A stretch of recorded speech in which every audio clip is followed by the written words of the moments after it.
Dallas Cowboys trying to stay out in front of the Philadelphia Eagles in the NFC East, and the Giants trying to join the conversation as to who will win the division. Felix Jones on the return for the Dallas Cowboys. Started from inside the 5 and can't make the 20. Tollefson eventually made the stop after a 14-yard return. Derek Hagan was the first one there, and here comes the offense for the Dallas Cowboys, led out there by Tony Romo, and a group that overall is ranked 4th in the NFL, and an offensive line with Doug Free making his 3rd consecutive NFL start at right tackle. And Doug Free has actually played pretty well since filling in there for Mark Colombo. He's going to have his hands full here today when you consider the fact that he's got Justin Tuck and Osi Umenyiora and of course Matthias Kiwanuka. Knowing the Giants have had problems getting pressure on the quarterback, that's one area they'd like to be able to try to expose. Starting at their own 18-yard line are the Cowboys, and starting with the throw from Romo to the sideline and incomplete. Osi Umenyiora does not make the start here today. Replaced by Kiwanuka. It's 2nd down and 10, and Barber goes nowhere. A loss of 2. Osi Umenyiora back on the field, out there for the first time after starting this one on the bench.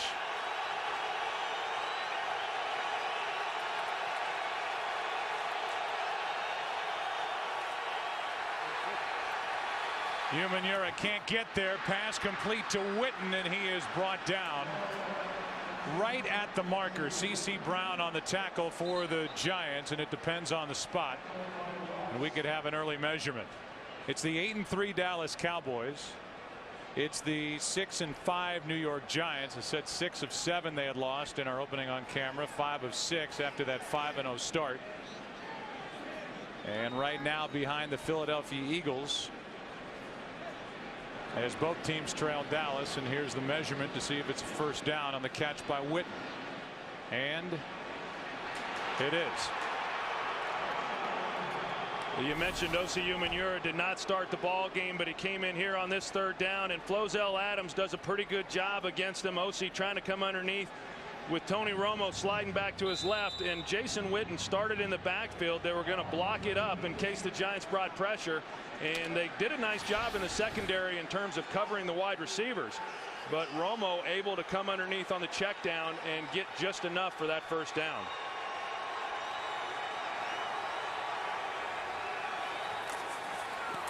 And on first down, pass is complete. That's Witten again. A gain of 7 as Jason Witten is stood up at the 35-yard line. Now we look at the defense overall, 4th ranked. They've given up a lot of points.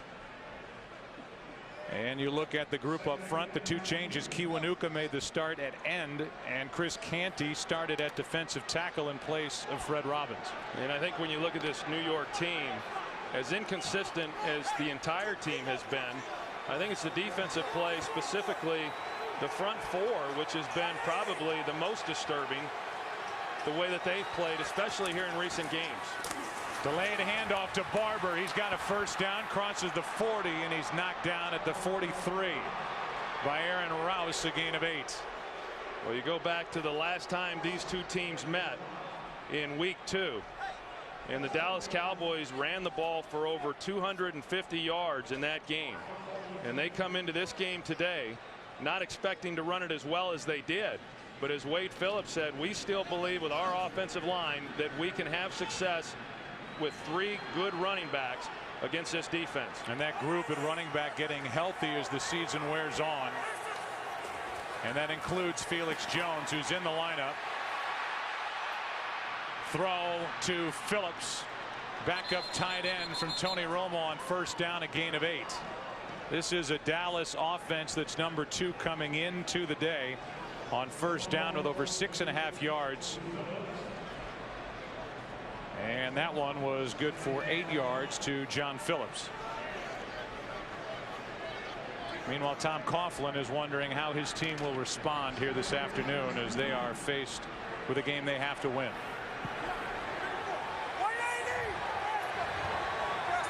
A poor showing on Thanksgiving in Denver.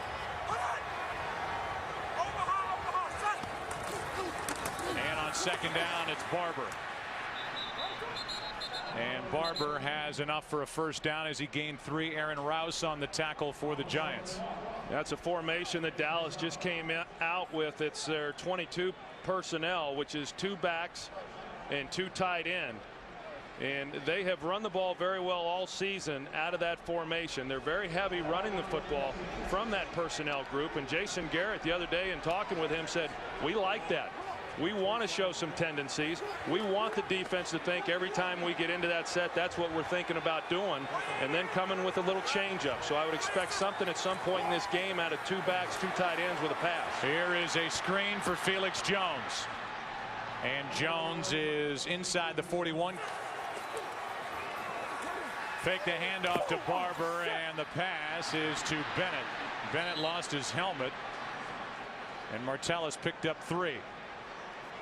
I think this is a real big third down for it being so early in the ball game. The Giants want to be physical in this ball game, and I think if they're able to make a stop here, it'll certainly go a long way in giving them some confidence throughout the remainder of this game.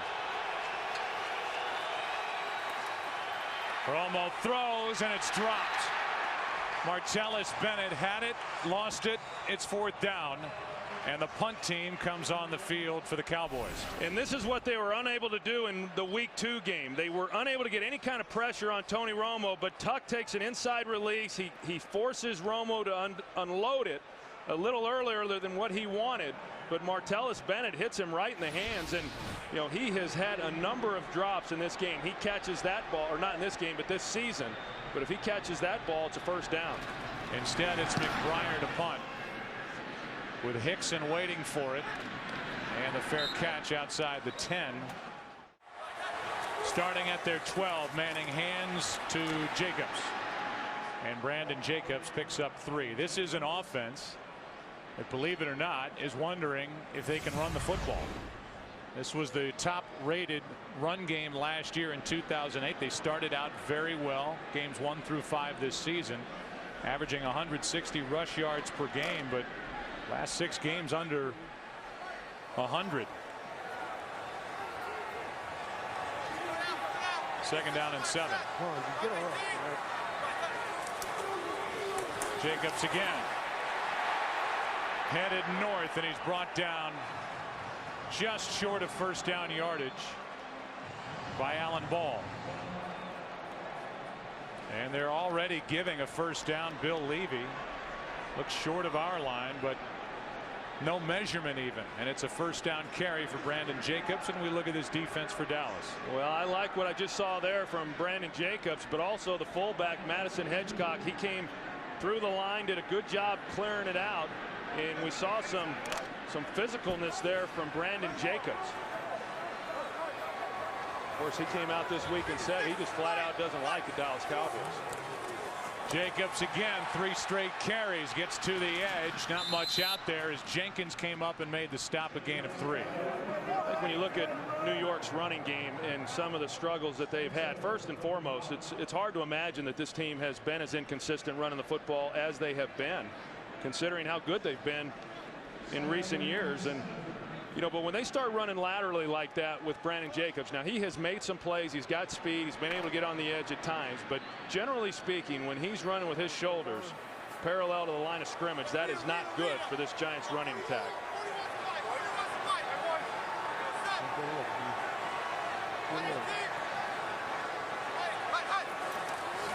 Second down and 7. Manning throws, and incomplete from Manningham, was looking for a flag and won't get it. Coverage by Jenkins. Well, Eli was a little bit short on that throw. This is tough on a defensive back. Mario Manningham's going to try to come back and make a play, and it was a tough catch for him to try to make. I didn't really see much there in terms of pass interference, but Mario Manningham, as well as Steve Smith, had career days against this Dallas secondary in week 2. Each with 10 catches, each well over 100 yards, and each with a touchdown. It's 3rd and 7.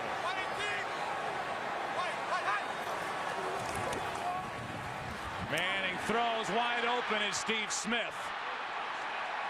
And the top receiver for the Giants gets 16 yards and a New York first down.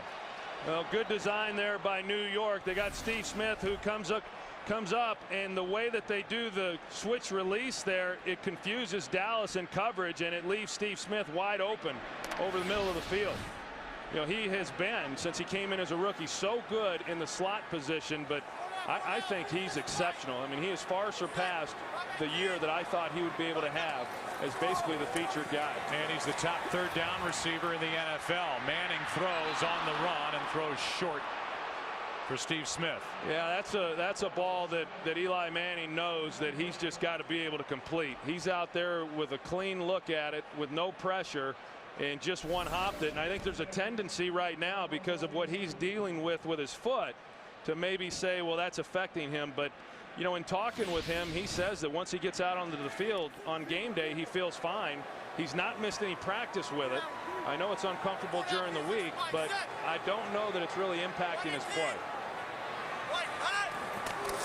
Second down and 10. Jacobs carries it. Ball comes out.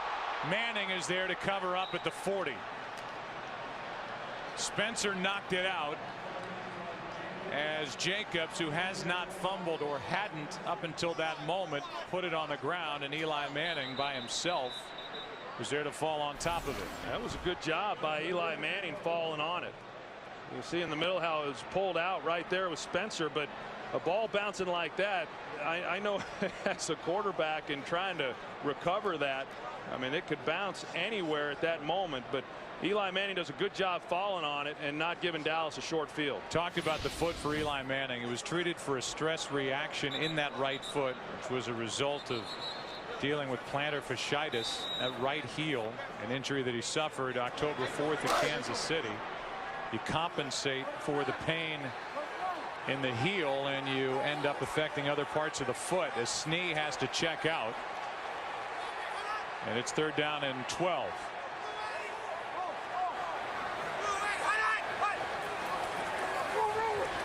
Ware coming off the edge, doesn't get there, and the pass broken up by Jenkins for Manningham.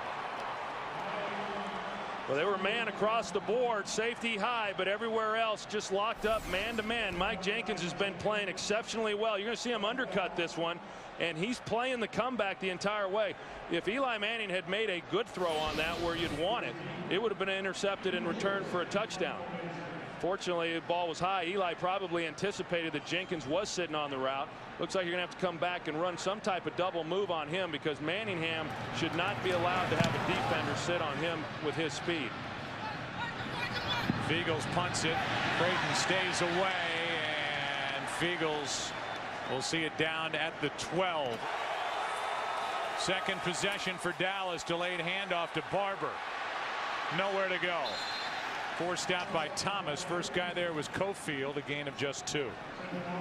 Well, there's no doubt that the Giants are going to overload against the run and feel that they're going to have to be able to do that because of the way that Dallas ran the ball, not only in week 2, but they've run the ball well against virtually every team that they have played. And for them, the number one thing that they have to do is stop the run and try to put the ball then into the hands of Tony Romo.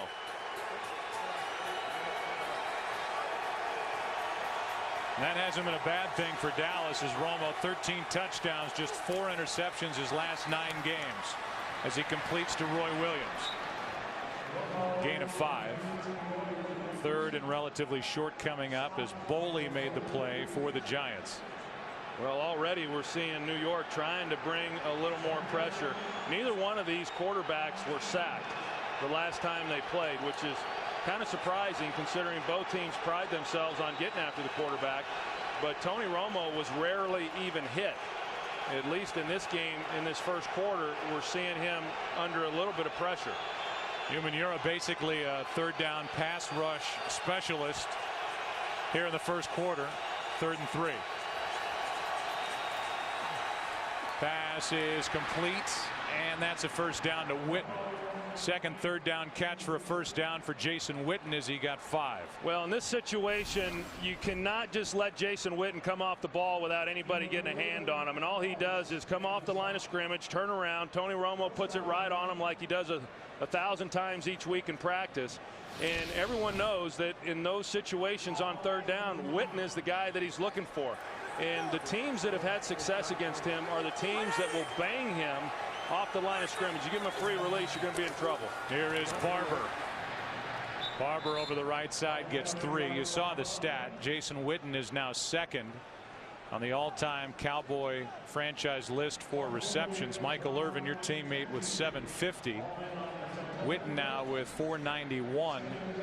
2 more catches than Drew Pearson, who's now in 3rd place. You know, Jason Witten has had a solid year. What he had not had were the big plays that people had gotten used to seeing from him until last week or last Thanksgiving against Oakland. Had a huge day against them. First 100-yard day of the year. It's 2nd and 8. Romo steps up, throws short of Miles Austin. And then kicking it back down the field as the Cowboys won a flag was Aaron Ross. No penalty flag is thrown. It's 3rd and 8. And Justin Tuck limps off the field.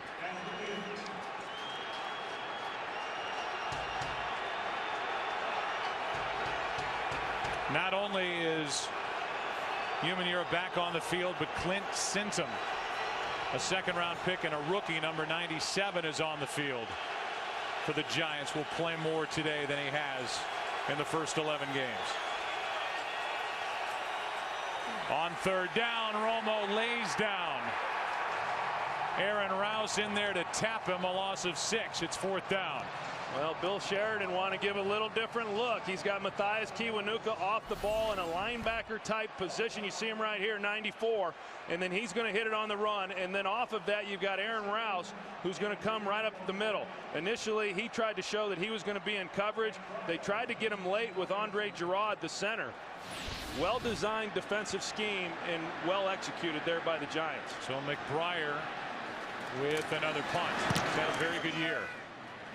Able to let this one out, and Hickson from inside the 30 gets to the 35, ducks his head, and he's out to the 38. Starting at their own 38, handoff is to Jacobs. Jacobs gets 1. They had Marcus Spears collapsing there on the back side of it. On the front side, do a good job in moving out a little bit of a lane, but didn't get the backside blocked up. And that's kind of been the story for this New York Giants running game. I mean, everybody wants to know, why is it we're not running the football well? Most people are wanting to point at Brandon Jacobs, but you know, he hasn't run as well as I've seen him in other years. But there are a lot of other issues, and it seems that there's always one guy just not making his block. Cowboys were confused defensively. That's their first charge, timeout. 30 seconds. And so they have to take a timeout. Handoff is to Jacobs. A nice run on 2nd down as Jacobs is out to the 45-yard line. Ware there to make the tackle for Dallas. 3rd down coming up. Yeah, I spoke earlier about not seeing Brandon Jacobs do some of the things that I was used to seeing him do. You're going to see him here, but once he catches the hole, I mean, he's off and running. And this is where he was so good in the past. I mean, he starts the stretch play, and then as soon as a hole opens up, he had the quickness and the burst to get into that hole. It was a nice job there by Brandon Jacobs. It's 3rd down and 3. Manning throws. Pass was tipped and off the hands of Steve Smith. First guy who got his hands on it was Sensabaugh, a starting strong safety for Dallas. Off him, off Smith. It's 4th down. I'll tell you, that was pretty good range there by Gerald Sensabaugh. I mean, he was running right underneath that throw, and he came from the middle of the field to get there. And Steve Smith still almost able to make the catch, but good job there by Sensabaugh in the range. Now the Cowboys have to take another timeout, this time on special teams. And Wade Phillips was hot, having to spend the 2nd timeout as the punt return team wasn't ready. Meanwhile, Jeff Fiegels, who's in his 22nd year with the first punt in this game, has now accumulated enough punt yardage to cover 40 miles. 1,650 regular season punts. This will be 1,651 as he plays in his 348th game. Most in NFL history. You know, and Jeff Eagles had struggled a little bit. That's something that we're not used to seeing from him, but he went through a period this year where he was not punting as well as what he has done in recent seasons, and he's gotten some of it back though here as of late. See the 344 consecutive games for Feagles, which is the record, as Patrick Creighton hauls in a fair catch with under a minute to go in this opening quarter at Giant Stadium. The Cowboys in the quote-unquote Romo era the last 3 years are 5-10 once December starts into January, including 2 playoff losses, and in particular Romo, 16 touchdowns, 20 interceptions, a quarterback rating of 72.4 compared to over 102 in his career between September and November. He's tired of hearing about it, and so are the Cowboys, as Austin gets his first catch of the day.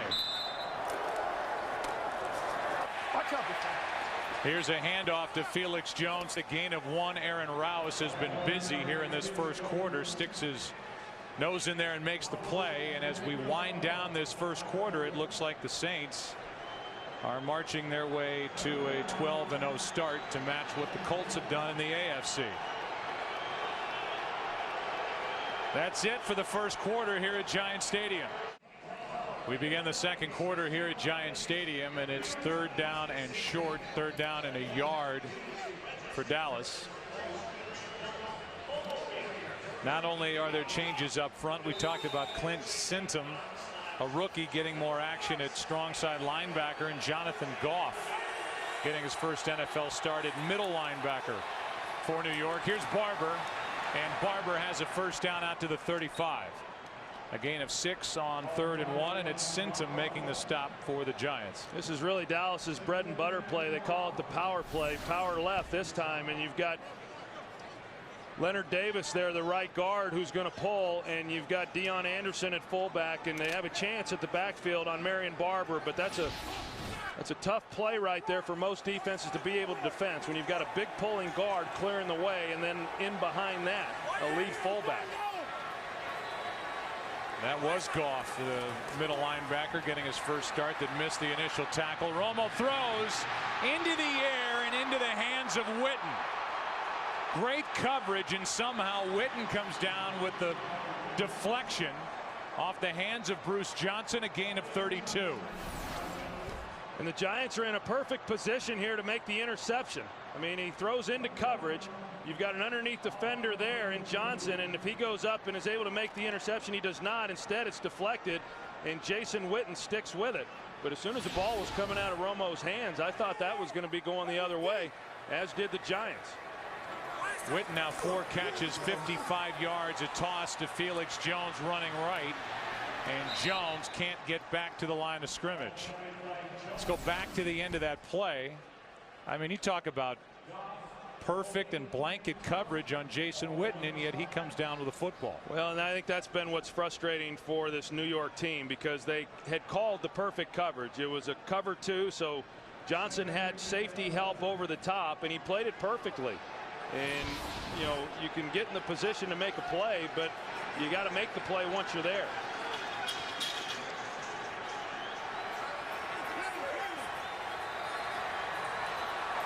Penalty flag on the play, could be a free play as Romo throws and skips it into Austin. Looked like Kiwanuka may have come across early.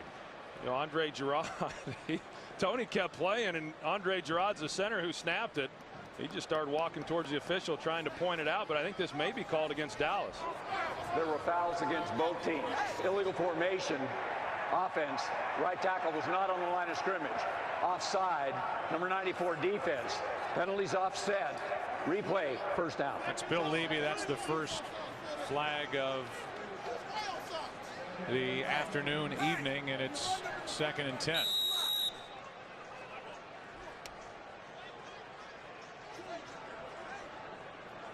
So far it's been Dallas controlling the football, but nothing on the scoreboard for either team.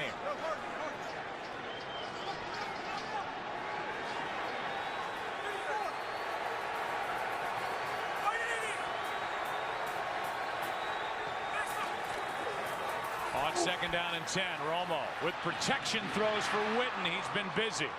And Jason Witten has a first down at the Giants 21, a 12-yard completion in front of C.C. Brown. Well, this is the time I was talking about. They go 2 backs, 2 tight ends, as I said. That's a running personnel package for them. But they come out, they split out Martellus Bennett, and then they get Witten again with a free release off the line of scrimmage. And I just think that you've got to be able to bang him around a little bit, because we've already seen in this game and several other games that you just can't stop this guy in zone coverages with Tony Romo getting the time that he had on that play.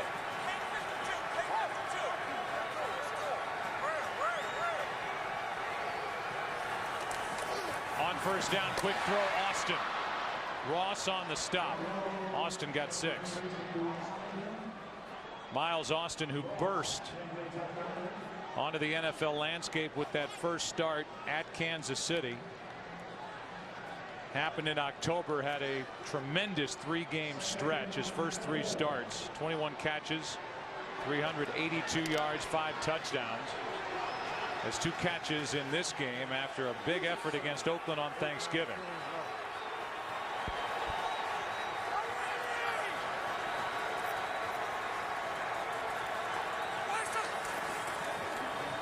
Second down, and it's Barber who is knocked backward. Cofield, the first one there, and a loss of 5. Well, they're able to blow up that left side where Marion Barber's trying to get. Cofield knocks him back, and then Aaron Rouse, who's been along the line of scrimmage this entire first half as the extra defender. That's the guy who goes unblocked. He was there then to clean it up. But a great push in the middle there by Cofield. Rouse already with 7 tackles and a sack. It's 3rd down and 9. Romo steps up, throws, completes. That's Creighton.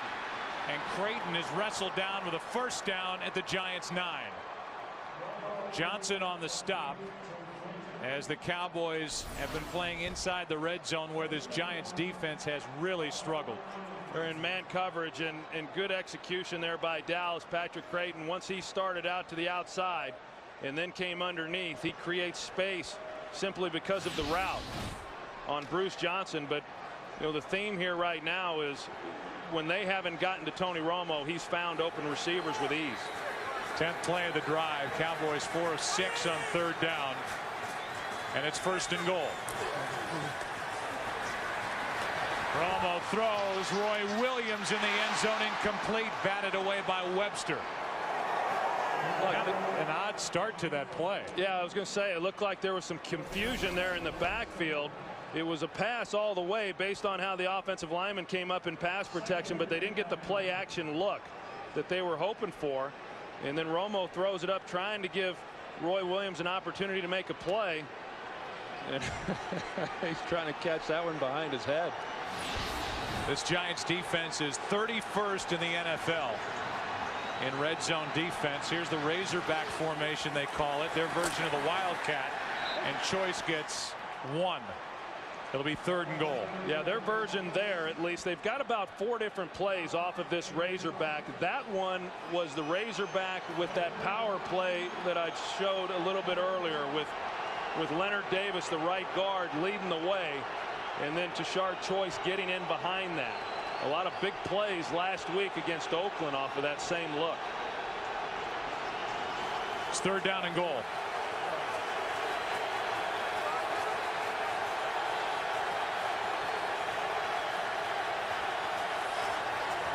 Romo in trouble, and down he goes. That's the rookie Clint Sintum with his first NFL sack. Well, you're going to see Clint Sintum. He comes unblocked because they bring it here, and they've got to block that up, and then no one picks up Sintum off the edge. And I'm not sure if Romo was expecting that to be blocked up or not. If you see Jason Witten, who was in there at the tight end position, but it was clear that Romo either thought that it was going to be blocked or he never anticipated that Sintum would be coming on the rush. 34-yard try by Folk, who's missed 4 of his last 8 tries overall. And this one is drilled.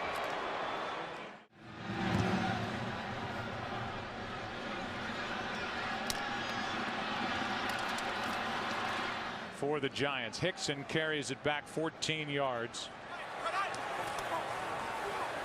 Play action from Eli Manning down the middle of the field for Smith.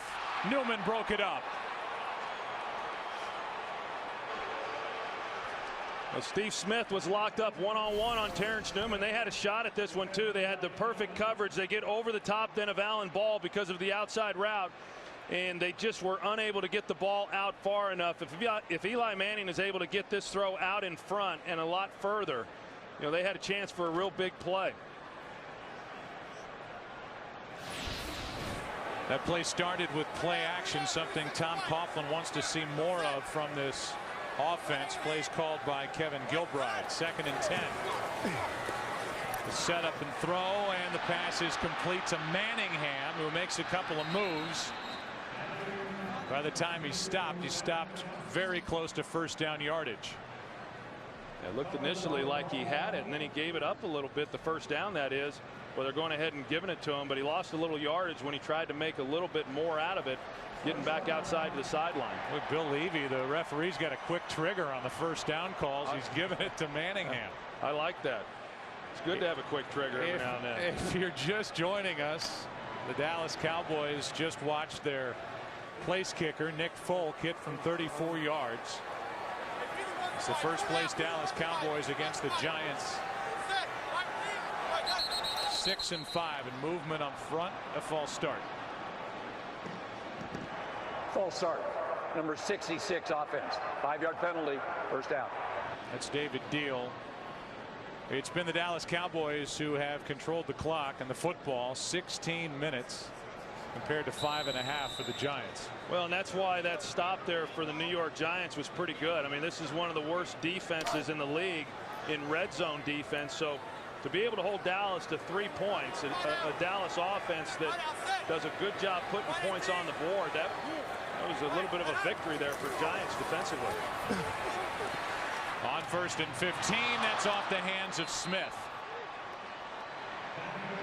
Open, but dropped it. It's 2nd and 15. And that's the one area for this Giants receiving core where they've had some problems. Steve Smith has dropped some balls. Mario Manningham has dropped some balls. You're going to have some of that on every team, but you know, balls that are as well thrown as what that one was, you just can't have as many of them as what we've had from the New York Giants. Manning has started 2 for 8 for 26 yards. On 2nd and 15, handoff is to Bradshaw. Lost the football.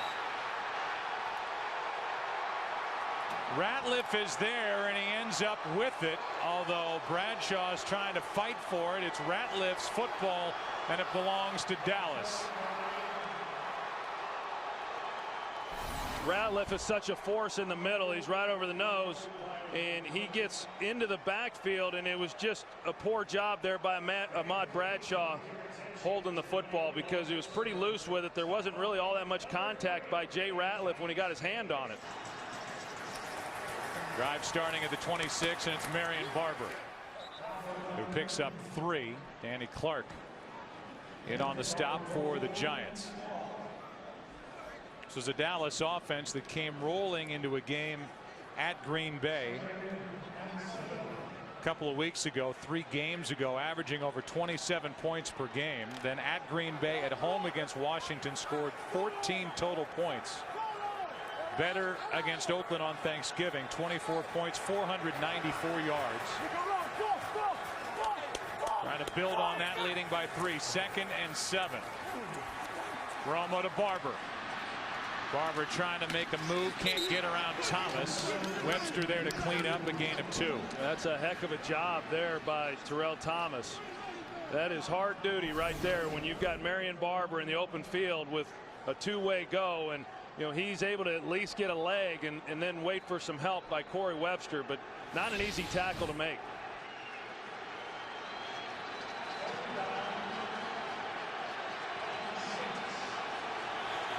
Third down and 5 for Dallas.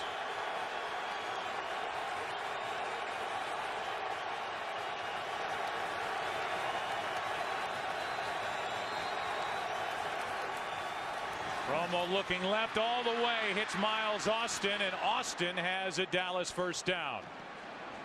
A gain of 6 on 3rd and 5.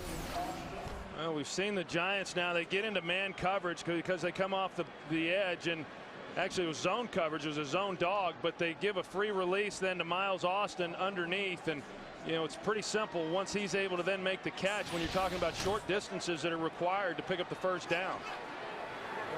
But I'll go back to what I said a little bit about with Witten.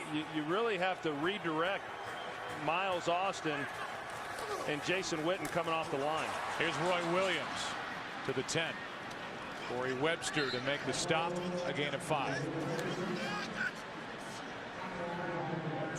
Just to give you the numbers for the Giants defensively in the red zone, 70% of the time when opponents drive it into the red zone, meaning inside the 20, they come away with touchdowns. They've given up more red zone touchdowns than any team in the NFL. They forced a field goal the first time the Cowboys got down here. Now it's 2nd and 5.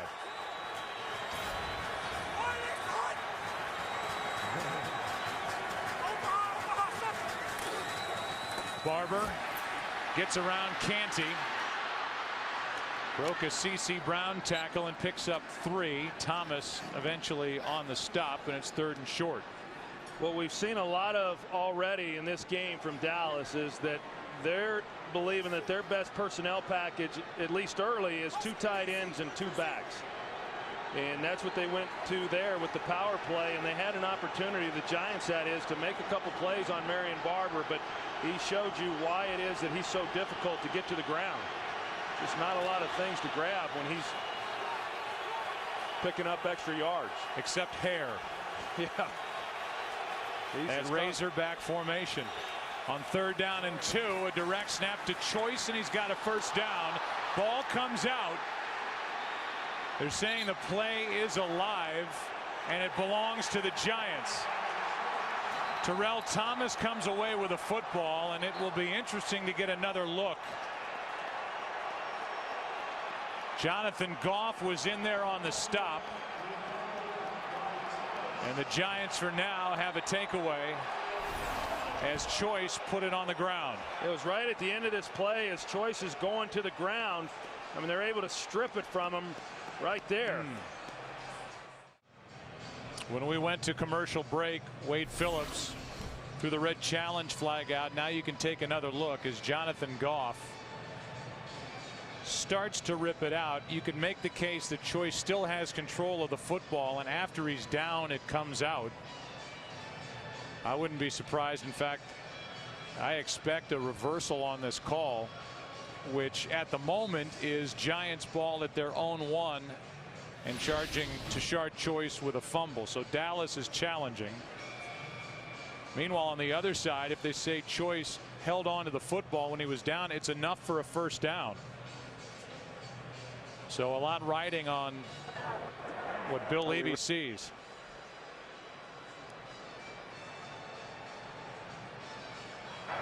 After reviewing the play, the runner was down before the ball came loose. First down at the 4-yard line. Dallas will not be charged a timeout.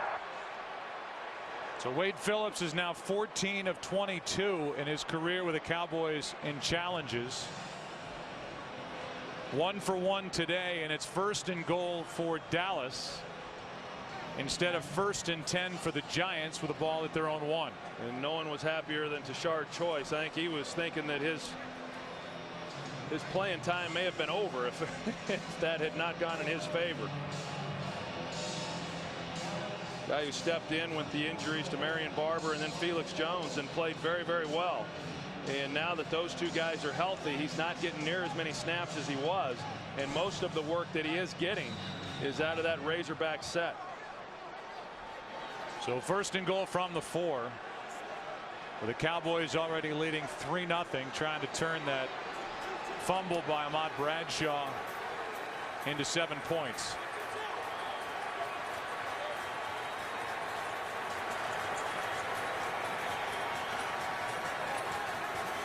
Coming all out blitz here. They do come. Romo throws end zone. That's Roy Williams for the touchdown. caught it around Corey Webster. And for Tony Romo, touchdown throw number 18 on the year. I think this is some of the stuff that Dallas was anticipating when they brought Roy Williams in. Not a bad release coming off the line, but once he's able to get to the edge, and then with the height advantage that he has, Romo lays it up. And a nice catch by Roy Williams. So the Giants defense gives up a red zone touchdown, and it's the Dallas Cowboys capitalizing on the Bradshaw fumble. Getting it into the end zone as Roy Williams has his 5th touchdown catch, and it's 10-0 Dallas. And now David Beeler will kick it away with Hickson waiting for it, and the Giants have to get something going.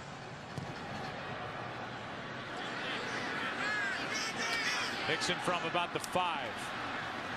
On the return out to the 25 and just beyond. A Giants offense that couldn't get anything going on Thanksgiving in Denver. No touchdowns in their last 89 offensive plays, longest streak that's alive in the NFL. First 3 possessions, 15 plays, just 38 yards, 2 punts and a fumble, penalty flags, free play, and the pass is caught by the rookie Hakeem Nicks. Picks up 16 yards. Spencer looked like he came across early. They threw the flag. Offside. Number 93 defense. Penalties decline. Result of the play. First down. First down Giants. Thank you, Kurt, from their own 42. Something needs to happen quickly for New York, and a little flip to Kevin Boss. The tight end able to ramble down inside the 45. He is tripped up at the 42. A 16-yard play that was improv from Eli Manning with 2.5 left. You know, 2 of the real concerns for New York coming into this game was how they were going to slow down DeMarcus Ware and also Jay Ratliff in the middle. They doubled Ratliff in the middle, but DeMarcus got the pressure. Here's Bradshaw playing with 2 sprained ankles. Nice run on first down. And the Giants, who are inside Dallas territory for the first time today, get a 16-yard run from Ahmad Bradshaw. Well, this guy right here is about as tough as they come, and after that fumble, I can assure you he's going to be running about as hard as we've ever seen here throughout the rest of this game. 2 minutes left in the half. Giants down by 10, have a first down at the Dallas 26. Before this drive, 38 total yards for the Giants offensively. Now 3 straight 16-yard plays. Spencer came across early again. Manning goes to the end zone, and incomplete from Mario Manningham. Jenkins out there in coverage. Yeah, they got the Offside. Number 93 defense. 5-yard penalty. Repeat first down. They got another free play. When they had it earlier, they had no receiver running vertically down the field, so they couldn't take a shot. This time they did with Manningham, so Eli, knowing that he had a free play, is able to throw it. But Manningham just kind of loses sight of where he was on the field. Not a bad thrown ball there by Eli. It was just that Manningham had lost sight of where he was and started working out towards that boundary, and then was out of bounds when the ball came in. So 1st and 5. Manning with a pump fake, throws, and the pass is complete. Touchdown rookie Hakeem Nicks.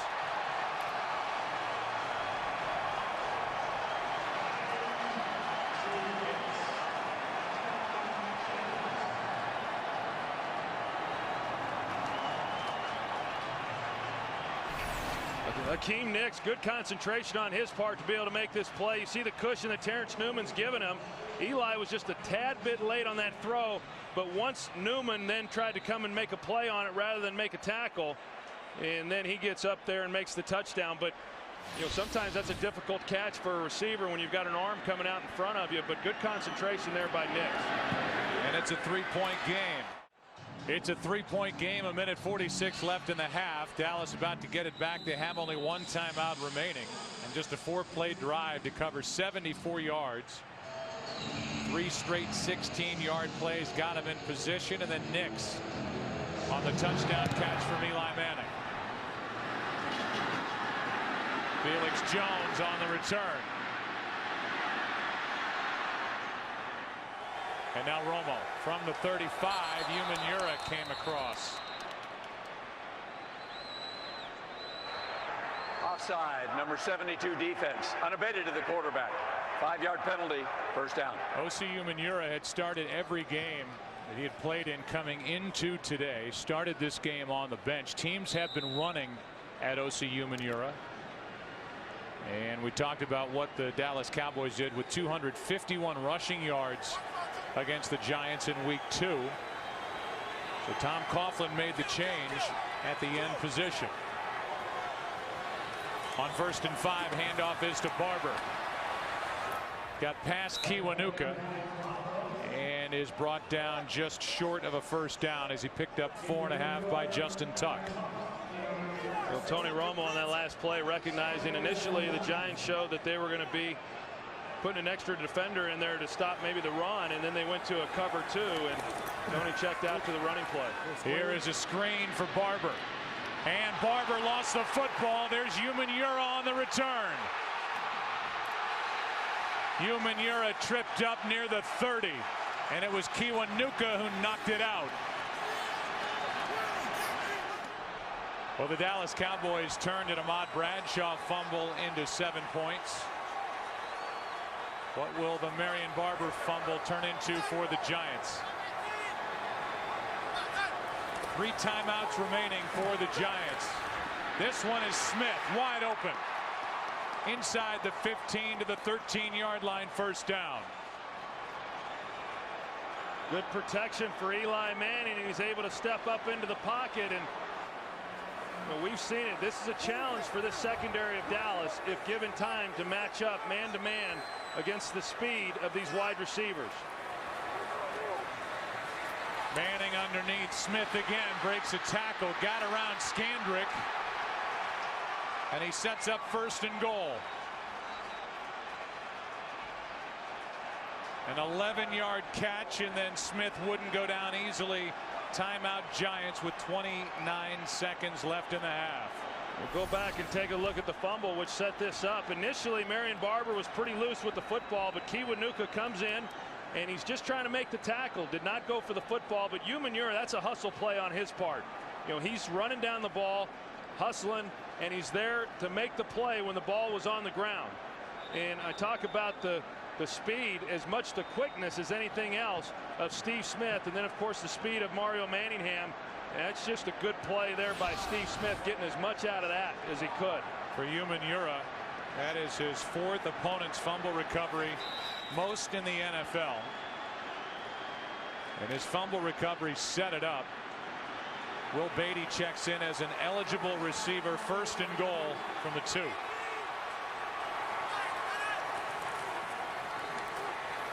Manning's in trouble, throws it out of the back of the end zone with Boss underneath it.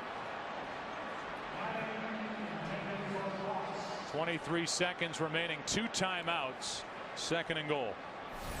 Eli getting rid of the football, at least stops the clock. They go play action immediately out of their goal line personnel. Takes a pretty good lick there at the end. It looked like initially when the ball was snapped he might have had a chance to the corner of the end zone, but after that everything just broke down. They've still got 2 timeouts, so they don't necessarily have to throw the football. Jacobs in the backfield. Handoff to Jacobs. Fighting. Touchdown.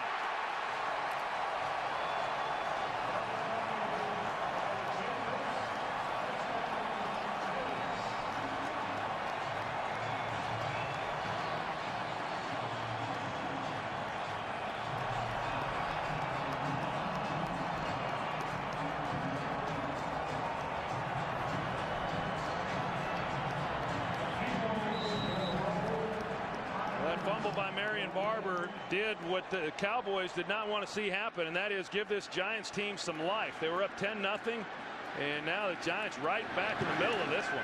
And this was a team that was really questioning themselves coming in, but right now, I mean, they have gained a lot of confidence through this first 30 minutes. Deion Anderson on the return, and Anderson is out to the 36. And for this Dallas Cowboy offense, back to work they go, but 13 seconds remain, only 1 timeout. You know, it's interesting, Joe, you look at the time of possession in this game. I mean, Dallas has dominated that. It reminds me a little bit of that playoff game a couple of years ago. Dallas dominating the first half in the same way, and yet the score being what it is right now. Here's a catch by Witten. 9 seconds left. Gain of 6. That takes the ball to the 42. Remember, only one timeout remaining in 9 seconds. So a lot's going to have to happen here in the next 9 seconds for Nick Folk to get into field goal range. His career long 53 yards. That would mean taking it down to the Giants' 35-yard line.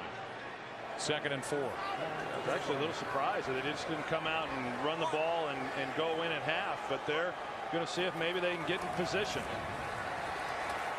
Another quick one to Witten, who hops out up near midfield. They're going to mark him out at the 49-yard line. 4 seconds left. And now you're in a spot where you have to heave it and then hope. Yeah, this will be the last play. So whether they get out of bounds or catch it and try to call timeout, I don't think there's any way that they're going to be able to do that and have time to do anything. So I would expect this then to be the Hail Mary and see if they can get it all the way into the end zone. Good half for Witten. 7 catches, 81 yards. 4-man rush for the Giants. Instead, it's a quick one to Austin, and he does get out of bounds with 1 second remaining. He's at the 39.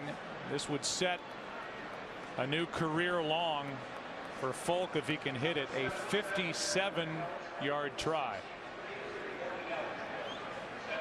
Will be coming from Nick Folk with the wind swirling. So they took a shot underneath, hopped out of bounds. Austin did with a second left, and now hoping for the best out of Nick Folk.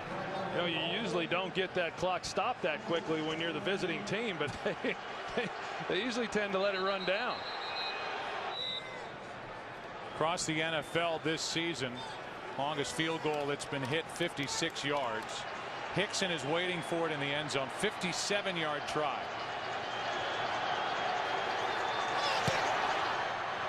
And the kick is not close, and now Hickson will.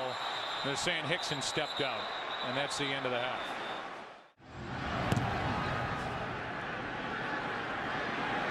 Hickson on the return from the 7. And Hickson, a good effort, is out to the 23. Let's go down to the field and Pam Oliver. Hey there, Joe. Some of the Giants players were a little excited about that melee to end the half, seeing it as an example of their willingness to fight to save their season. Tom Coughlin very excited about the team's upbeat nature, their emotions, and also just feeling that they just showed the right kind of attitude in that first half. Wade Phillips very disappointed that the Giants drove on them so much to end that half, but as he always does, he says, we'll be all right. Back to you. All right, Pam, thank you. It's something you talked about, Troy, in our open, about the questions surrounding this Giants team as Brandon Jacobs goes straight ahead, takes it out just across the 25, picked up 3, and people have questioned the leadership and the heart of this Giants team, and they didn't show up on Thanksgiving in Denver, and they had a little flurry there at the end of the half to take the lead. And some of those questions are coming within the Giants organization. I mean, it's not just all coming from fans or from the media, and you know, that's surprising considering what this team has accomplished here in recent years. 2 years ago, of course, winning the Super Bowl, but I saw a team change personalities there in that first half. Manning throws, and Smith makes the catch. Lost his shoe as the tackle was made by Sensabaugh. Gain of 6.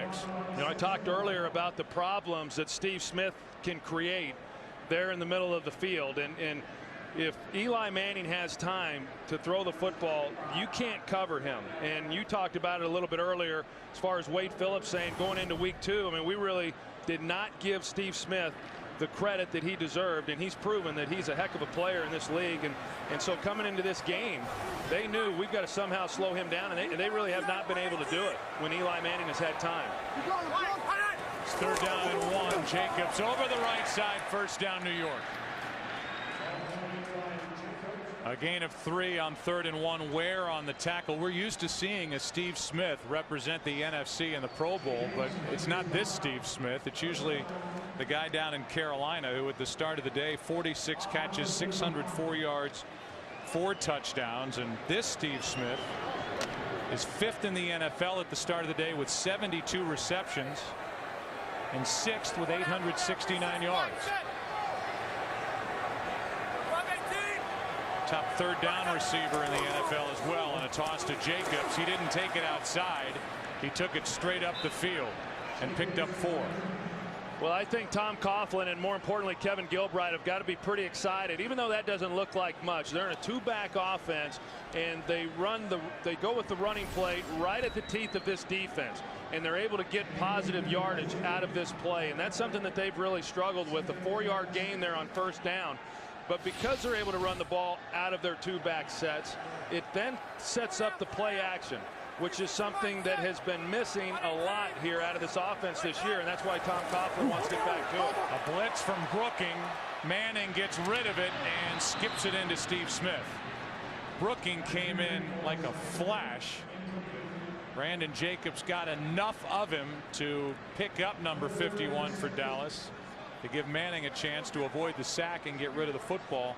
It's 3rd and 6. Dallas has done a good job this year with the linebackers in being able to get pressure in the middle. Last year, Brady James had 8 sacks from that inside linebacker spot. In fact, Wade Phillips said that was the most sacks that any inside linebacker that he has coached has ever had. Those numbers are down, but Keith Brooking has picked it up a little bit, and they use him a lot. 3rd down and 6. Manning throws, and left wide open is Steve Smith. Another 3rd down catch, and it's a big one. Sensabaugh is there for Dallas and drags him down inside the 25. They'll mark him out at the 25. A 36-yard catch and run. Well, that's the area they've been exploiting throughout this ball game. Alan Ball is going to be the one that's in coverage. He's playing awfully soft. Eli knew exactly where he was going, and you're going to see the block here on the other end. Mario Manningham comes across here and blocks Terrence Newman, which allows then Steve Smith to be one-on-one on Gerald Sensabaugh.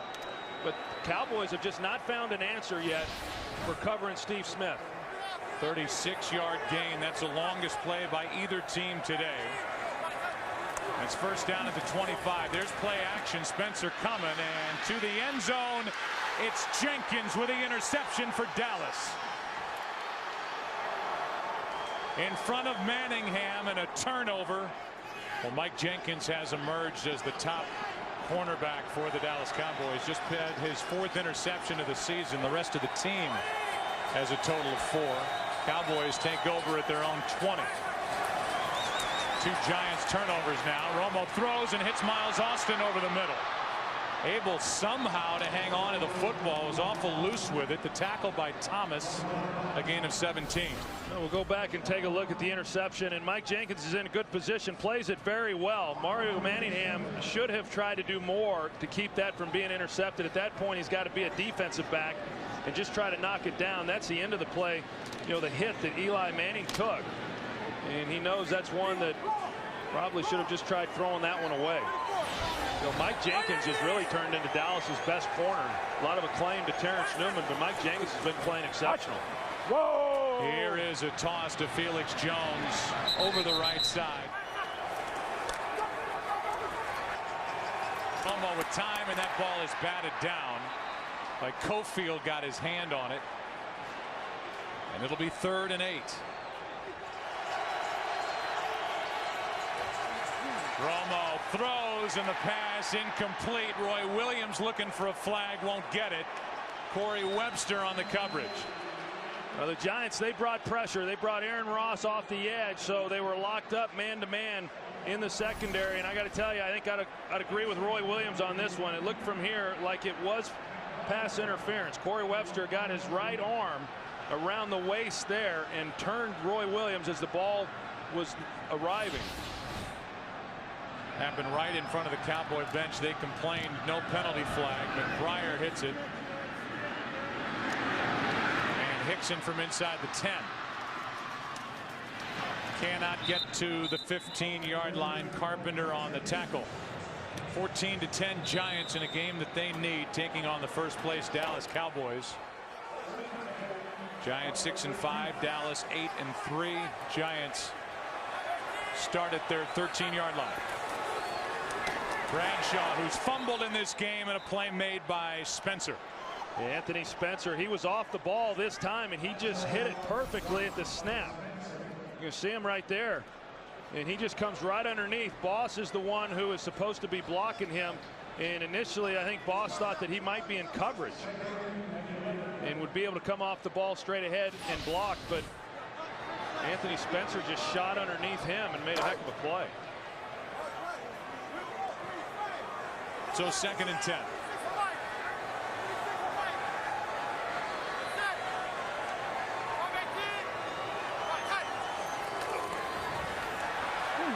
Pass off the hands of Bradshaw and then to the turf. It's 3rd and 10. Yeah, this time Anthony Spencer is on the opposite side, and he's going to give the same look, only this time he's going to come on the blitz underneath. They run a little bit of a twist there with he and Brady James, the other linebacker, and he comes completely free on Eli Manning. Spencer has been hot of late. He's coming off a 2-sack game against Oakland, which came on the heels of his first interception of the season at home against the Redskins. He's had pressure today. It's 3rd and 10.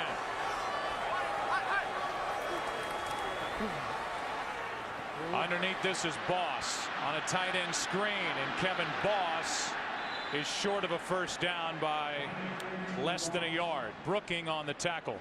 Tell you, it looked initially like Kevin Boss got it and was a little bit hesitant at really going after it. You know, if he had gotten the ball and just taken off running, I thought that, you know, he had some room there that he might have been able to pick that one up, but he hesitated just enough, and the Cowboys able to make the stop. Patrick Creighton, who has returned 2 punts for touchdowns this season, and number 3 in the NFL with a return average of 13.6. Waits for the punt from Jeff Fiegels.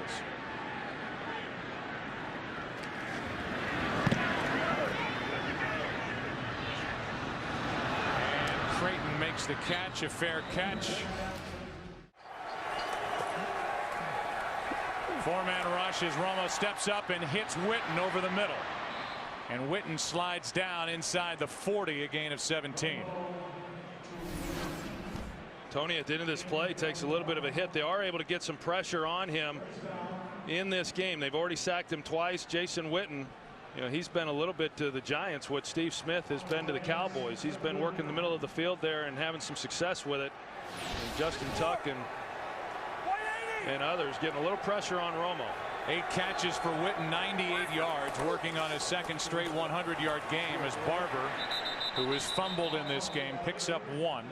And I think Bill Sheridan's got to be pretty pleased with what he's seen from this defensive front here in this game. Sintum has a sack for the Giants, as does Aaron Rouse, and that one's off the hands of Barber. 3rd and 9 coming up.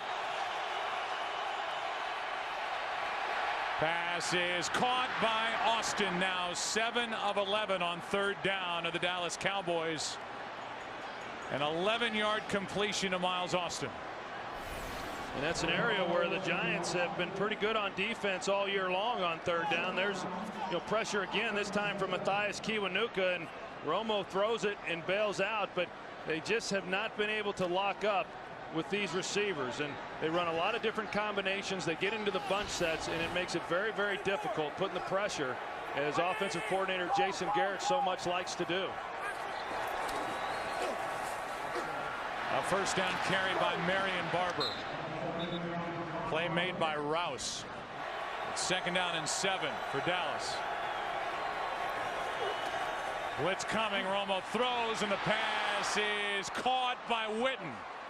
He is down, but has a first down at the 9-yard line as Jason Witten hung on with another 100-yard receiving day. Well, they bring the blitz off of Witten here, and then you're going to see that they've got to get over to cover that, and not easy to do. I mean, they run it perfectly. Initially, they come off the ball. Witten does, expecting it, and then he takes off once Goff comes over to get underneath the throw. And good concentration, well executed there by Dallas. Cowboys are 1 for 2 scoring touchdowns from inside the red zone in this game. 1st and goal from the 9. It's Marion Barber. Lowers his head, takes it to the 5. Let's go back to that catch. I don't know how Jason Witten hung on to the football in traffic. As you see, Goff's trying to get underneath it, and you know, a ball that he got his hands. I mean, he just got his hands in the wrong position there, trying to make the catch as opposed to fingertips down. But he's made a lot of tough catches, during his career. And we've talked about it before. I think he's the most complete tight end in football. He's an excellent receiver, but he's also a very good blocker, and a better blocker than probably he gets credit for, because he is such a good receiver. Second and goal. They fake the toss, throw to Williams. He has his second of the day. And the Cowboys are back on top.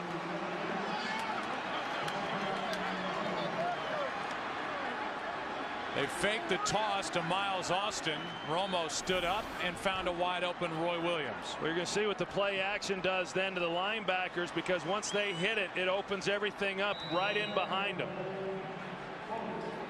Webster in man, but he's anticipating the sweep as well. And even he got caught looking inside into the backfield. Well-designed play by Jason Garrett in this Dallas offense.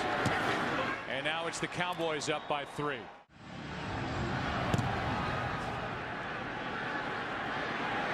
Hickson on the return from the 7.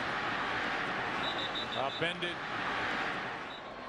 Chris Snee, the starting right guard, is on the sidelines as Kevin Booth takes over.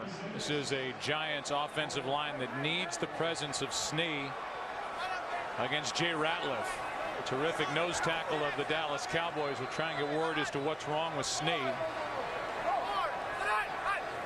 Giants down by 3. Pass is caught. That's Jacobs out of the backfield. How about that? Big Brandon Jacobs stays on his feet. Touchdown.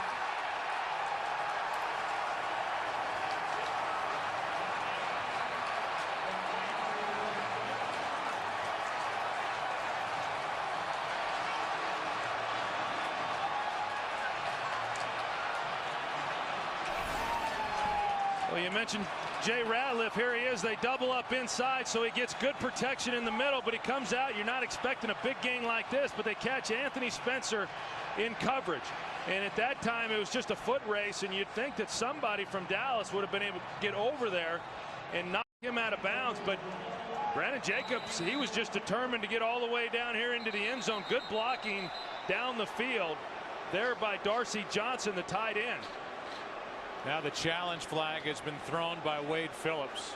He's 1 for 1 in challenges. Dallas is challenging that the runner stepped out of bounds at the 22-yard line. We'll review the play. You could see Jacobs come close. We get another look at it. And that's really the questionable step.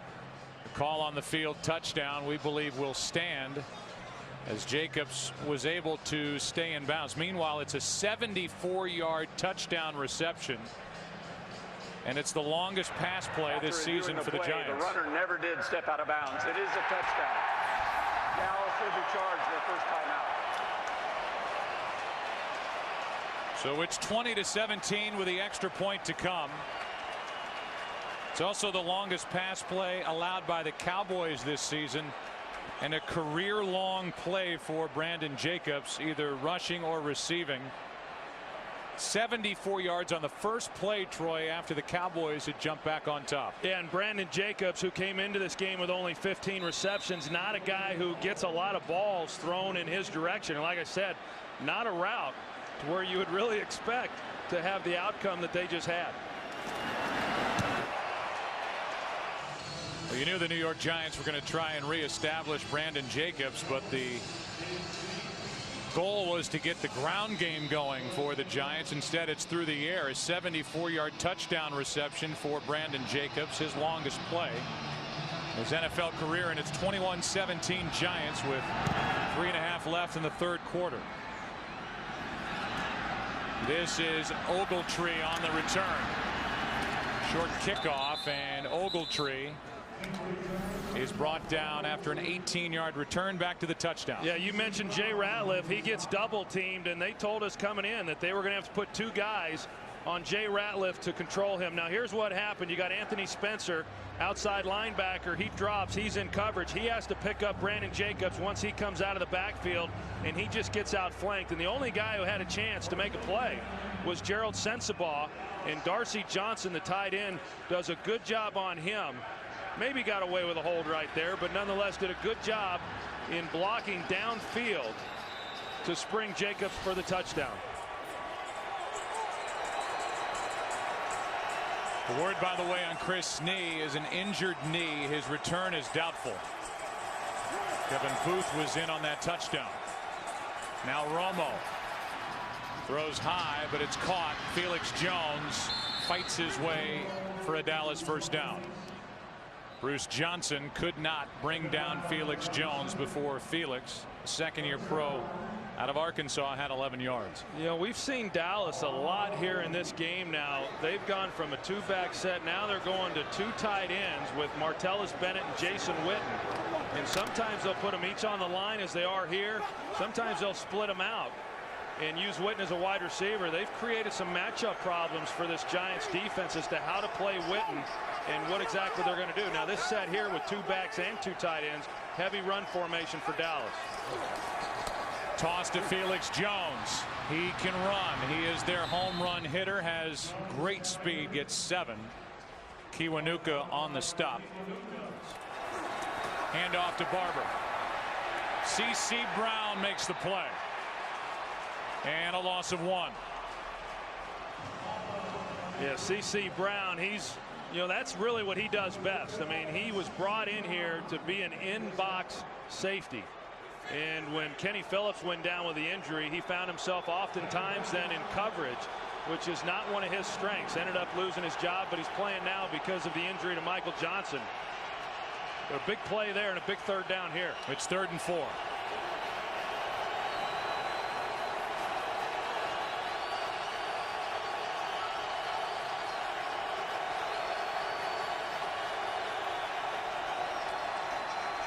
Romo pulls it back, now throws, and it's broken up. That was Boley, who got his hand on it before it got into the chest of Jason Witten. It was an excellent route by Jason Witten, and Romo had time. They're in man coverage, and Witten's going to be trailed, so he's got to give a little stick to the outside. He creates the separation there on Rouse, but because of the play then by Michael Boley, the best athlete of the 3 linebackers, he lays out and is able to get a hand on it, and just an excellent play on his part. That's why Boley was brought here. After 4 years with the Atlanta Falcons, supposed to be the cover linebackers, coming off knee surgery this season. Fair catch called for by Hickson. Handoff is to Bradshaw. And Ahmad Bradshaw, who's playing, as I mentioned, with both ankles sprained plus a cracked bone on the outside of his right foot, was inactive on Thanksgiving at Denver, picks up 7. And this is a Giants team that next will deal here at home with the Philadelphia Eagles, then go to the Washington Redskins. 3 straight divisional matchups for New York. 2nd and 3.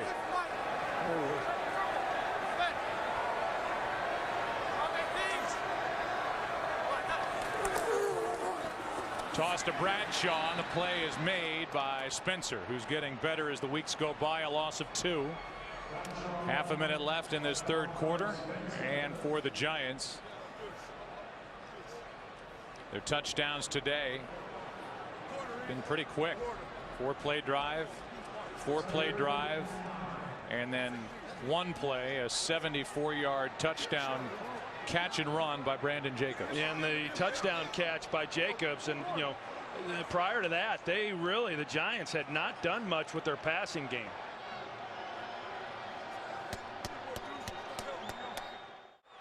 Up at the top.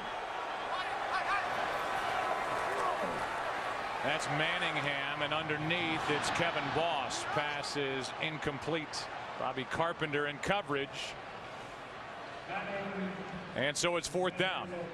And the Dallas defense gets a stop with the Cowboys trailing by 4. Opening seconds of the 4th quarter. Until you saw Eli's face, and It looked like they got exactly what they wanted. They got Dallas in coverage, and Boss was one-on-one with Bobby Carpenter. I'm not sure Boss even was expecting the throw to come in his direction. Eagles punts it. Creighton calls for the fair catch and hauls it in at the 37. Welcome back inside our booth. And Troy, if you and I were talking at the top of the day about the Giants needing to show some emotion, wondering how they would come at the Cowboys here today, I think they've been emotional, and right now they have a 4-point lead. And we've seen their confidence grow as this game has moved along, and they've made some big plays. I mean, now they're sitting here with a nice lead. You know, Tony Romo has thrown the ball very well. The thing that the Giants have done very well defensively is shut down this running game for Dallas. And we talked about the success Dallas had the last time these two teams played, but Romo has not really gotten out of his rhythm. He's made some nice plays in this ball game. Underneath, it's Jones, and he is brought down by Webster. Good play by Corey Webster as he got to Felix Jones, and a loss of 4. You know, they want to get the ball into Felix Jones's hands and see what he can do as one of the playmakers that they have. But Corey Webster comes up and is just able to make a play before Felix Jones can get anything going. 2nd down and 14. The running game for the Cowboys, 251 yards rushing. The first time these two teams met in Dallas week 2. Cowboys have only 47 yards on the ground, a 2.4 average. As we're in the 4th quarter now, 2nd and 14. Romo in trouble, throws as he finds a wide open Martellus Bennett. And Bennett is thrown down with a 1st down, a gain of 18. And Bennett can't get up. Martellus Bennett is fine over on the sideline. 1st down, Dallas at the Giants 48. Romo sets up. Tries to set up anyway, a screen for Felix Jones. Nothing was there. Pass behind him, 2nd and 10. You know, this offense is one of the best in the league in making big plays. That's one thing that the Giants have done a great job here in this game. They've not given up big plays in the passing game, only one so far. Hand off to Felix Jones, and he goes backward. Barry Cofield made the play, a loss of 4. Well, that's just the defensive front just dominating the offensive line there of Dallas. You see the push and the surge. I mean, it's all backwards. Felix Jones just had nowhere to go. I mean, for all the question marks that have surrounded this defensive front all season long, they have really done a job here in this game. It's 3rd down and 14. You saw that quick shot of Antonio Pierce on IR with a bulging disc in his neck. Giants' 3rd game without him.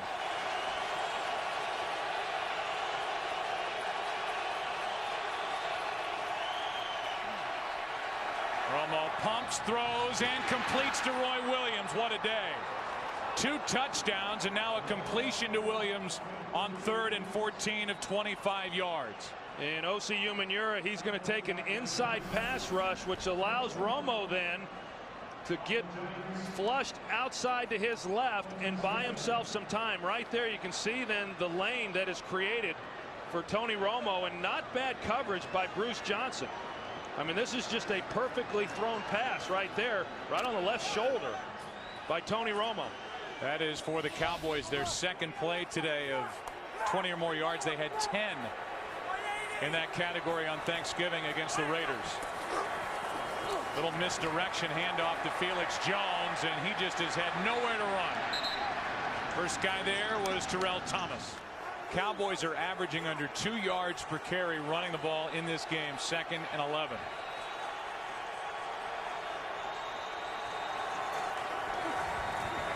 Romo had to reach for the snap. Passes behind Witten, who catches everything. Forward progress to the 24. 3rd down coming up. You know, if the questions were about the Dallas Cowboys in general, and maybe Tony Romo specifically when the calendar turns to December, 5-10 record, including the playoffs, 2 playoff losses, and a quarterback rating just over 72. Romo has thrown the ball extremely well here against the Giants, but his Cowboys trail by 4. He's thrown it well, and he's thrown it with pressure. Even that last play, Matthias Kiwanuka. put him on the ground. Cowboys 8 of 13 on third down, and this pass for Choice is behind him. Choice was going up the field, and Romo was expecting something else. This is something the Giants like to do from time to time. They'll start standing some guys up. They put Justin Tuck over the middle of the ball. You're going to see him right here in the middle, and then it's hard then for the offensive line to try to determine who's got who, and they bring pressure up inside, and Osi Umenyiora out in coverage. Typically, if you have time, you can take advantage of that with Felix Jones on Osi Umenyiora, but Romo didn't have time. 42-yard try by Folk. It was 1 for 1, and this one is yanked. Between two seasons of 07-08, 7 missed field goals for Nick Folk. He's missed 8 this season, 4 of 9 between 40 and 49 yards, and it's still a 4-point Giant lead with 10.5 to play. Play action from Manning, who just heaves it down the middle for Smith. Incomplete, and back to the field goal attempt by Nick Folk. I mean, the snap was good, and then the hold by Matt McBriar was good. Perfect execution by those two. It was just a pull there by Nick Folk, and I mean, every point counts. That was a huge miss right there to keep this game at 4 points, and in a game like this, I mean, this could very well come down to a field goal by either team. And Nick Folk right now has got to be doubting himself. Eli Manning hands to Ahmad Bradshaw on 2nd and 10. He picks up 5. Brady James on the tackle. Eli Manning in this game 10 of 22, 216 yards, but that total's a lot better after that dump off pass to Brandon Jacobs for a 74-yard touchdown. Yeah, and Eli Manning, he's had a lot of big games against this Dallas defense over the years. Of course, not all the same players, not all the same scheme, but I know coming into this game, Eli, you could tell in talking with him, very confident in knowing what he was going to get. I don't think there's anything Dallas is doing that's confusing him. They are getting some pressure on him, though. It's 3rd down and 5. Manning with protection throws for Smith. And the two wrestle for the ball. It came out. The Cowboys are saying an incomplete pass, but the official didn't see it. Skandrick was fighting with Steve Smith. That ball hit the ground. You see Steve Smith right there. He's trying to get everybody up to the line and snap the ball. You know, to come out right there, and you know, yeah, right there at the very end, and then it's just a matter of whether or not they had ruled the play was over. And in a game like this, Wade Phillips not going to challenge and risk losing a timeout. Well, Dallas out of challenges. They're 1 for 2 on the day. And Ahmad Bradshaw cuts back and has it down inside the 10.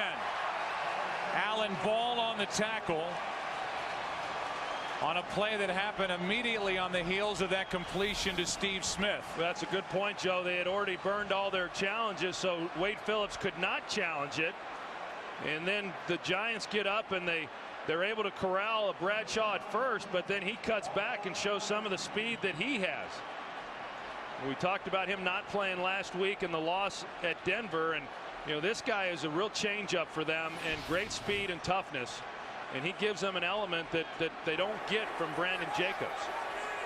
29 yards on that carry by Ahmad Bradshaw. Now it's Jacobs, and Brandon takes it to the 5. Or it'll be 2nd and goal. You know, so that becomes huge now on that play to Steve Smith. You know, knowing that Wade Phillips no longer had any challenges, he likely would have challenged that. And I'm not so sure they get an overturn on that call. I think you could make the case that Smith made the catch, secured it, going to the ground, was down on the ground, then the ball was ripped out after he was down by contact. But after that, Bradshaw carries it for 29. Now it's 2nd and goal.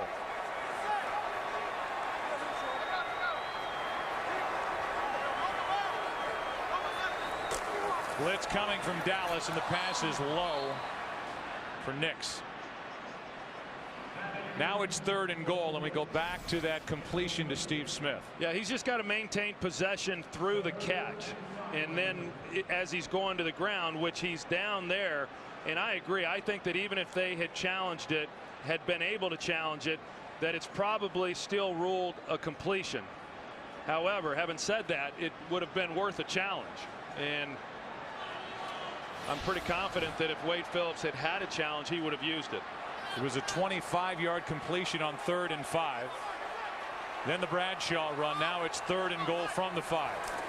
Blitz from Dallas. Manning throws. Passes off the hands of Smith.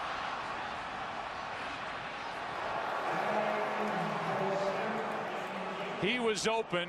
Ball was delivered, and Steve Smith could not make the catch. Well, this has been the problem. I mean, Steve Smith has had a heck of a game, but a perfectly thrown ball under pressure by Eli Manning, and you know, it's just a ball you got to catch. I mean, you take a 4-point lead and make it an 11-point game, a 2-possession game, and instead, assuming they make this field goal, it's a touchdown. 23-yard try by Tynes. Giants brought in 4 different kickers during the week. Apply some heat on Lawrence Tynes, who drills it. It's a 7-point game with under 7.5 to play. Felix Jones from outside the 5. Trying to get to the sideline. Penalty flags fly. Big return by Jones, but looks like this one's coming back. During the return, holding number 57 of the receiving team. 10-yard penalty, first down. That's Victor Butler.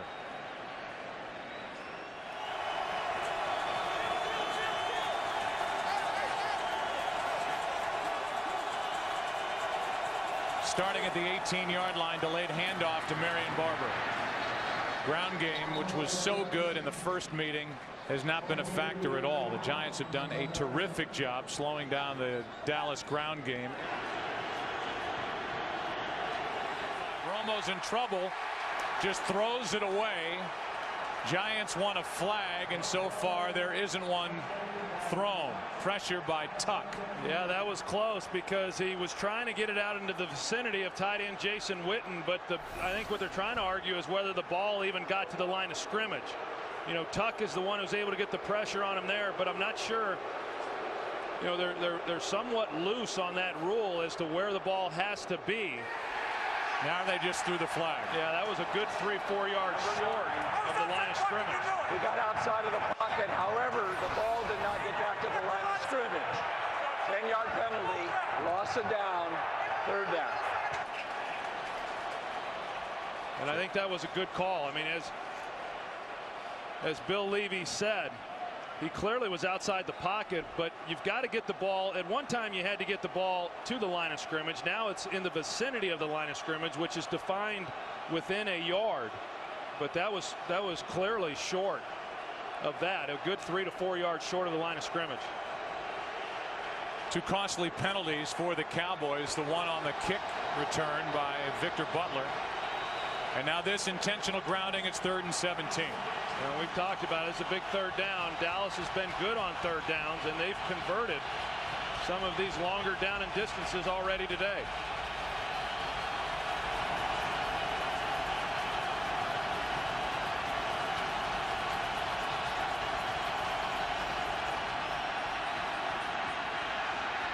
Underneath, it's Witten. He's to the 20. That's it. Thomas on the stop, a gain of 9, and it's 4th down for Dallas. Well, Bill Sheridan, the defensive coordinator, a maligned guy around these parts for the last several weeks. He did a nice job there in the call, bringing a 4-man rush, playing coverage, force him to get the ball underneath and then come up and make a tackle. As I said, we've seen Dallas convert some of those 3rd and longs when they've gotten, you know, locked up in some man situations, but that was a good defensive series for the Giants. McBriar hits a booming punt from just outside the 20. It's Hickson. Good coverage downfield. Hickson breaks out of it. Still going.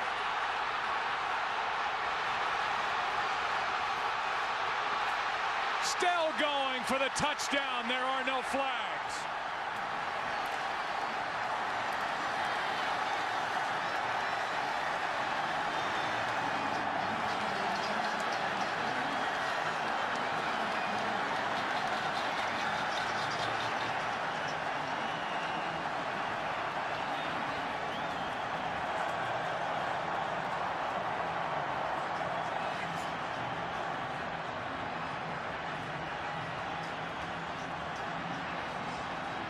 The Giants this season have not had a punt return for a touchdown or a kick return for a touchdown. Hickson gets it.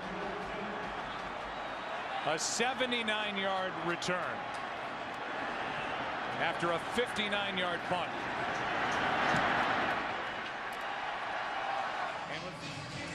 For the Giants, last time they had a punt return for a touchdown 74 games ago. Chad Morton against Arizona in 05.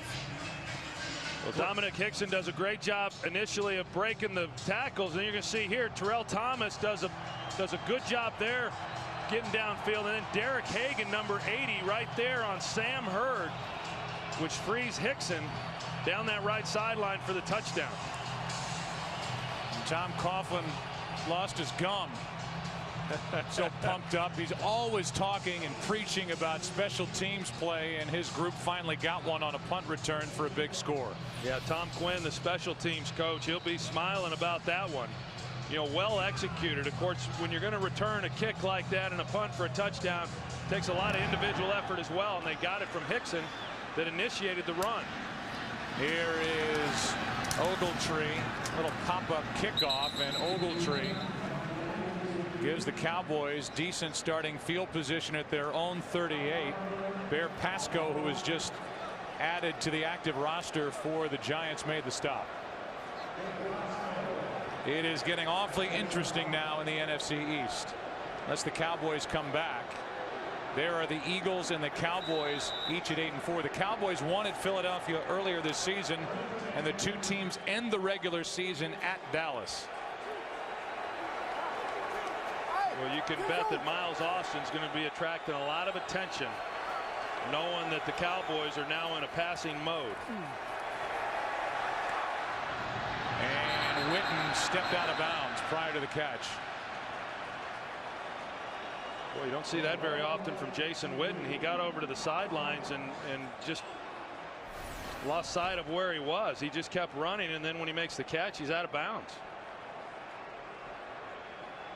Witten 11 catches, 126 yards on the day. It's 2nd and 10 from the Dallas 38.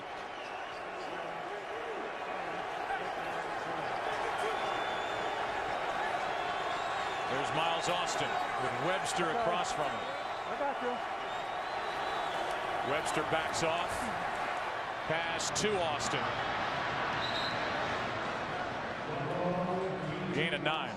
Well, they brought the blitz, and that's why Corey Webster, that's why he was playing him soft, just does not want to give up a big play right now.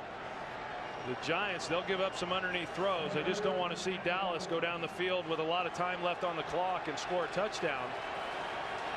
Trying to be real careful right now in how often they decide to lock up one-on-one. Dallas with 2 timeouts remaining. Here's Witten on 3rd down with his 12th catch. To the 43-yard line. C.C. Brown on the tackle. You mentioned Kenny Phillips, who had 2 interceptions the first time these two clubs met in Dallas. Week 2, went on IR with a knee injury week 3, and they miss him in the secondary. First down, Cowboys, under 5 to play. Quick throw, Witten again. He's to the 36. And this is where I just think Tony Romo is really good. I mean, he's got a good understanding of knowing that he doesn't have to get it all on one throw, that he'll keep coming underneath to Witten as long as the Giants continue to give him that. And if they're able to get down the field and get a touchdown on this possession, they're going to put a whole lot of pressure back on the Giants. Romo steps up, double move, and open was Roy Williams, but Romo missed him. It's exactly what Dallas needed, a quick strike. They had the play, and Romo overshot it. Yeah, they had a double move on Bruce Johnson, and he goes down. And Romo just put a little too much on it. It's now 3rd down. 2 downs for Dallas to pick up 3 yards. And they're locking Bruce Johnson up again on Roy Williams. Blitz coming. Cowboys pick it up. Pass is complete. Austin. Forward progress will not get the first down. They're going to mark him at the 35. Tollefson out there to make the play. A gain of only 1. It's 4th down. Tollefson, he just shoots out. I mean, he takes off to get out there, and Miles Austin probably gets away with one there on Webster, but Tollefson right there to make the play. Good job by him. 4th down and 2. Romo underneath. It's Barber. Barber did not get it. Aaron Ross made the play for the Giants. And New York takes over on downs.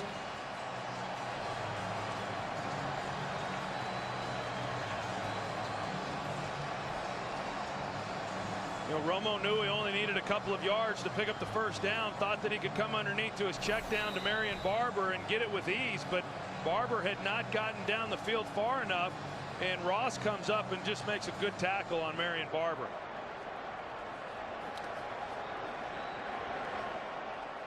Aaron Ross, who missed 9 games with a hamstring injury, in his 3rd game back. He's played a lot of safety since coming back. An extra defensive back made the play, and now on 1st down, here's Jacobs. Cowboys have only 2 timeouts, and they're down by 14 points. And Antonio Pierce, who, when healthy, is the emotional leader right in the middle of this defense at middle linebacker for the Giants, on IR with a bulging disc in his neck. Now in the role of cheerleader, pumped up, and this defense for the Giants deserves a lot of credit for stepping up here today. Yes, they do, in that defensive front. And Antonio Pierce, a lot of times a guy will go on IR and you won't see that guy around the team any longer. Tom Coughlin and Bill Sheridan, they wanted Antonio Pierce around because even though he's not playing, he still is an emotional leader for this team.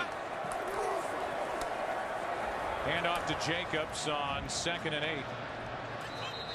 He is to the 40. 3rd down coming up, and a timeout taken by Dallas. Manning rolls to his right, and down he goes in the arms of DeMarcus Ware. 2.5 to go. Cowboys spent their final timeout. Fiegels hits it. Creighton calls for the fair catch. Going back to the fumble that they were able to get from Marion Barber, it just seemed like, once the Giants recovered that one and were able to get some points, that it really gave this Giants club a real emotional lift that carried them then throughout the rest of this ball game. You see that, a team record 36 completions for Romo in this game. There's number 37 to Roy Williams. The problem today has not been Tony Romo. He has been criticized for his play once the calendar turns to December. He has 37 completions. That's 16 yards. He's up to 331 yards on the day, on the road, under pressure. And Romo can't get it away. And what a difference statistically from the first time these two teams met. That one is batted down and almost intercepted by Tuck. The first time these two teams met in Dallas, Cowboys rushed for 251 yards. Last Cowboys game they played was on Thanksgiving, rushed for 195 yards at home against Oakland. Today just 45 yards, 2 yards per carry. Yeah, I know, in talking with Tom Coughlin, and I asked him, I said, how do you think your team's going to come out and respond in this ball game, in a game that you really have to win? And he said, I really don't know.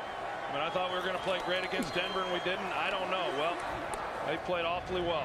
Here's Witten with another catch. He's at a career high in receiving yards, and he's into Giants territory with the clock continuing to run. No timeouts remaining for Dallas. And you just don't ever know what a victory like this will do for a club. I mean, a team that was playing with great confidence early in the season lost that, and they'll certainly regain a big part of that now after this win today. Austin is forced out of bounds by Rouse for Jason Witten. 14 catches, 154 yards. Now they've given him 2 more on the official stat sheet. He's got 156. It's a career high either way. And with 1:28 remaining, Witten is 1 catch shy of his career high in a ball game, which is 15. First down at the 36.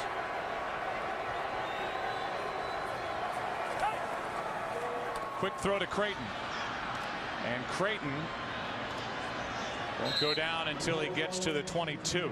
Johnson and Rouse on the tackle, but the Cowboys, Troy, again, unless the miraculous happens, they're going to have to go home and hear more about their December record, and being just in December alone 5-9 over the last 2 years.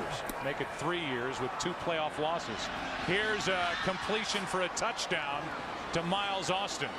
And if nothing else, they've made it interesting as they've closed it down to a 1-score game with an onside kick coming after the extra point attempt. Well, Corey Webster just gets a little bit lazy here. He settles thinking that Miles Austin had settled in behind him, but instead Austin kept going and made for a relatively easy throw and catch, for the touchdown. And you're right, Joe, now this comes down to an onside kick. But the day for Tony Romo, all career highs. 41 completions, 55 attempts, and 391 yards. And he just got his 3rd touchdown pass. 2 to Roy Williams, this one to Austin. Ball start, number 82 of the kicking team. 5-yard penalty, still to try. And Jason Witten, who's done everything today, goes right to the official that threw the flag for that false start and complains, and Eli Manning's thinking, well, this one's not over yet. No, it's not. I keep saying barring the miraculous. It's exactly what the Dallas Cowboys are hoping for, is Folk will try and make it a 7-point game, which he does. So now it comes down to an onside kick. Again, no timeouts remain for the Dallas Cowboys. And if the Giants can take care of this kickoff coming from Dallas, then this ball game is over.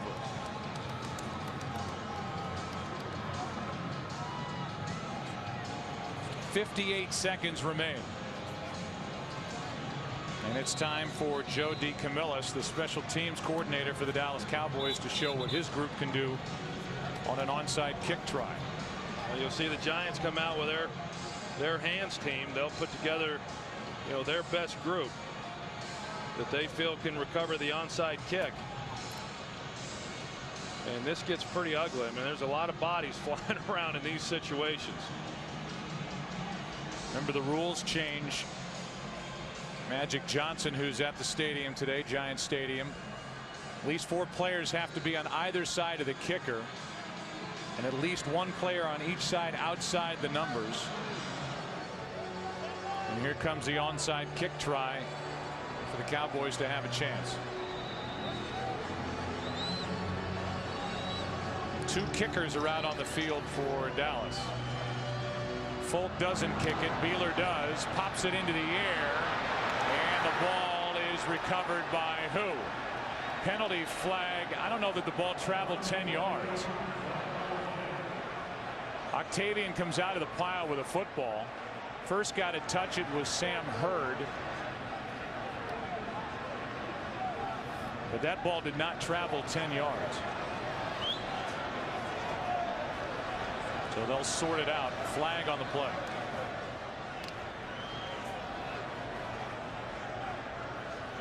We welcome in a new audience. Touch of the kick before it went 10 yards by the kicking team. Ball would be spotted at the spot of the illegal touch. First down, New York Giants. That's in essence the end of the ball game. If you're just joining us, here was the onside kick attempt by the rookie Beeler. Popped it up, but it did not travel 10 yards. The illegal touch by Sam Hurd. And so no retry on the onside kick. The Giants take over. Cowboys have no timeouts. And the Giants will go to 7-5, while the Dallas Cowboys will slide to 8-4. Yeah, I just don't know that you can say enough for the job that the New York Giants did, coming in this type of game and really playing well. The call for the illegal touch will stand. We got to look at it. It was closer than we initially thought, as Madison Hedgecock. After reviewing the play, number 17 at the Cowboys touched the ball first. The ruling on the field is confirmed. First down, New York Giants. I thought it clearly hit Sam Hurd's hand. It did, but it just got him on the fingertips instead of cleanly on the palm, and instead of hitting Madison Hedgecock first, which would wipe that away. It is an illegal touch. The Giants take over, and it's kneel down time. And Wade Phillips, who is now 78 and 53 in his head coaching career, but still staring at 0-4 in his career during the postseason. 0-1 with the Dallas Cowboys, coaching in his third season. We'll watch his club go to 8-4. Well, we talked about it already, but it doesn't get any easier for Dallas as far as their schedule coming up. You've got San Diego next week. They're in the middle of a pretty good run and playing very well and trying to get a first round bye themselves. And the Saints, of course, they've got them coming up the following week, and a team that's trying to maintain home field advantage throughout with Minnesota. They got a tough road ahead here in the month of December. Yeah, they're going to have to fight to stay on top in the NFC East or just make the playoffs at all as the schedule plays itself out. And the Giants get a game they needed. They are 7-5, and even though the New York Giants time of possession had the football just over 21 minutes in this game, they get a 7-point victory here at home over the Dallas Cowboys.